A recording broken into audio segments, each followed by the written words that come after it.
tous chers amis, bienvenue dans ce Good Morning Market du 19 décembre, dans votre rendez-vous quotidien matinal. On a le S&P 500 qui a progressé de 0,45% hier, le Nasdaq de 0,64%. Les marchés sont toujours haussiers depuis la conférence de la Banque centrale américaine. Ils ont retenu le discours assouplissant de la Banque centrale américaine et pas celui un peu plus restrictif de la BCE. On a le Nikkei qui a progressé de 1,41% cette nuit. Le S&P 500, donc lui, je vous le dis souvent, il est orienté vers les 4800, voire les 4875, alors que le VIX, qui est négativement corrélé aux indices, lui, est symétriquement en train de cibler la valeur 11. Il a cassé son fameux support dont je vous parlais depuis quelque temps à 13,24 et il s'oriente vers 11 dans les contrats futurs, dans les contrats à terme. Les investisseurs du CME, le Chicago Mercantile Exchange, sont 70% à croire à une baisse des taux de la Fed en mars, dès mars donc, et ils sont 90% à croire à une baisse des taux en mai. Donc voilà, ce sont des chiffres très importants et ce qui explique la hausse des indices et des risques, des actifs risqués. Avant de parler du NatGaz, le gaz naturel qui vous plaît beaucoup d'après toutes vos questions que vous me posez sur internet, on va passer au calendrier du jour, avec un calendrier qui va être très light jusqu'à la fin de l'année. Ce matin, nous avons l'indice harmonisé des prix à la consommation en Europe. On a surtout les permis de construire pour novembre aux États-Unis à 14h30. Et bien entendu, le rendez-vous habituel le mardi soir à 22h40, les stocks de pétrole de brut de l'API, en attendant ceux de demain de l'EIA. Alors comme je vous le disais, aujourd'hui on va s'amuser avec le NatGaz, gaz naturel.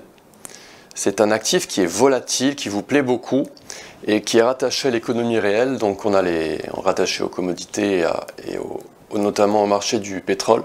Vous allez avoir le graphique qui va s'afficher.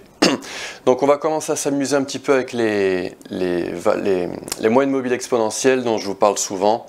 Elles sont calquées sur des nombres de Fibonacci, sauf la rouge, qui est appliquée sur une période de 100. Et on a eu une cassure ici très nette. C'était quand? C'était début d'année, en février 2023. On a eu cette cassure très nette de la moyenne mobile rouge. La violette et la verte ont vraiment piqué du nez et boum, on est descendu très fortement sur le NatGaz. Là, on est revenu au niveau de la bleue et on a replongé en baisse. Et en daily, qu'est-ce qu'on a? On a forcément à peu près la même chose, mais on a eu un croisement beaucoup plus récent. Donc on a eu le gros croisement qui a engendré la forte chute du NatGaz. On a stagné, on est repassé au-dessus et on a recroisé derrière. Donc à chaque fois qu'on croise à la baisse, c'est un signal baissier. Je vous ai préparé un petit graphique pour les éliotistes, les éloticiens parmi vous. On a a priori une très jolie impulse, une structure impulsive à la baisse. Donc je vous le rappelle, une impulse, elle se caractérise avec trois règles à respecter impérativement. Oups, je me suis trompé d'outil. Je vais aller chercher l'outil des vagues d'Elliott. Donc voilà une impulse, on l'appelle impulse en anglais. Je me suis encore emmêlé les pinceaux, attendez. Désolé.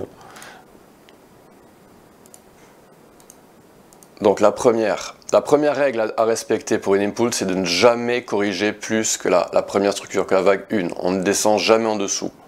Donc voilà, en général, elle est assez profonde, la vague 2. Donc elle va chercher un retracement de 61,8%, voire 50%, mais en général, elle est assez profonde. Pardon. On a une vague 3 très forte, très impulsive, très pentue, qui est généralement la plus longue. Et la règle à respecter impérativement, c'est que la vague 3 ne doit jamais être la plus courte. Donc en général, elle est assez longue et elle va atteindre un ratio de 1,618 par rapport à la première vague. Ensuite, la vague 4 est généralement peu pentue. Elle est sideways, comme on dit en anglais. On a généralement une consolidation. Donc le retracement est léger. Et la troisième règle, donc, c'est que la vague 4 ne doit jamais entrer dans le territoire du top de la vague 1. Donc voilà, et ensuite on a une vague 5. Et on a une guideline, on appelle ça une guideline en anglais. C'est une directive, elle ne s'applique pas toujours, mais elle fonctionne très souvent. C'est que lorsque la vague 3 est très forte, lorsque la vague 3 est étendue, on l'appelle vague 3 étendue, la vague 5 en général est égale en amplitude à la vague 1. Elles ont en général la même distance.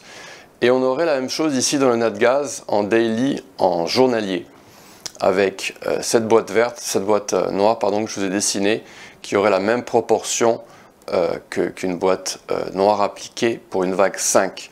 Donc on pourrait peut-être venir faire un double bottom à 1,9.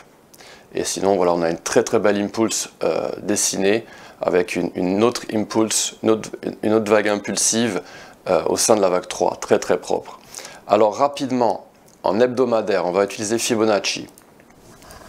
On a ce premier retracement qui avait été effectué, Golden Zone, on descend, tout est bien, parfait. On casse la cible, donc on passe en extension. Alors les extensions, je vais essayer de moins en parler à l'avenir parce que c'est un concept que vous devez maîtriser après avoir parfaitement compris comment fonctionne Fibonacci avec les mouvements mesurés. Donc ici, on a 50% et on cible 1 $ et 11 centimes pour le NatGaz. En journalier, on pourrait avoir un retracement total de la structure baissière et s'orienter vers les 3 $. On va en parler un petit peu plus tard. Pourquoi je vous dis ça? Parce qu'en H4, on a une structure très très bien dessinée avec une très très belle série de Fibonacci à la baisse. On va la travailler ensemble. Et donc c'est important pour vous de comprendre comment fonctionne Fibonacci dans les séries traditionnelles avant de savoir ce que font les extensions. Alors, on va commencer par ici. On a 50% cible. Donc je vais vous enlever les valeurs pour que ce soit un petit peu plus lisible.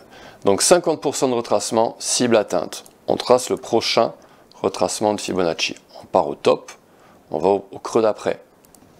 Ici, on a frôlé le 50%, mais on a atteint le 38,2%. Donc ce niveau, il n'y était pas dans mon StochXStation 5, je l'ajoute, appliquer.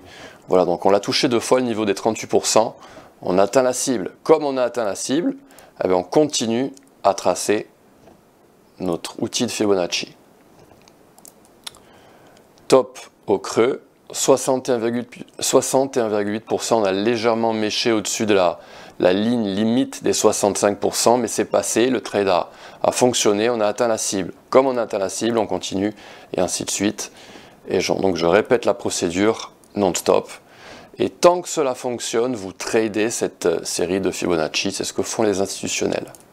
50%, et là on a une cible qui n'a pas été atteinte, on est revenu et on a cassé notre ligne clé de la zone dorée, la Golden Zone, et là on l'a percé à la hausse. Et comme on l'a percé à la hausse, cela veut dire que les shorts ont été invalidés, ils ont été stop loss, et là on bascule dans l'autre sens. C'est ce que font les algos de Wall Street, c'est ce que font les institutionnels.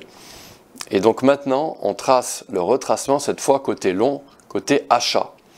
Et là, qu'est-ce qu'on a? On a des prix du NatGaz qui sont en train de descendre dans notre zone préférentielle, ils vont peut-être la toucher, pour après s'orienter avec des mouvements qui formeraient un escalator vers le haut, avec une cible ici qui serait atteinte, et on pourrait continuer comme ça, jusqu'à notre zone rouge, qui est donc la zone rouge que je vous ai tracée en daily, qui est ici. Et d'où le titre de la vidéo, est-ce que le NatGaz va atteindre 3 $ ou pas? C'est possible, car on a invalidé une série baissière de Fibonacci en période H1. Donc je l'ai appelé H4, mais voilà, on peut aussi l'appliquer en H1, c'est à peu près le même graphique. Donc c'est la même structure. Voilà chers amis, c'est tout pour aujourd'hui, c'est tout pour notre analyse du NatGaz. Je vous donne rendez-vous demain matin à la même heure pour un nouveau Good Morning Market. N'hésitez pas à liker cette vidéo, n'hésitez pas à nous suivre et à me suivre sur les réseaux sociaux. À demain matin, bonne journée, au revoir.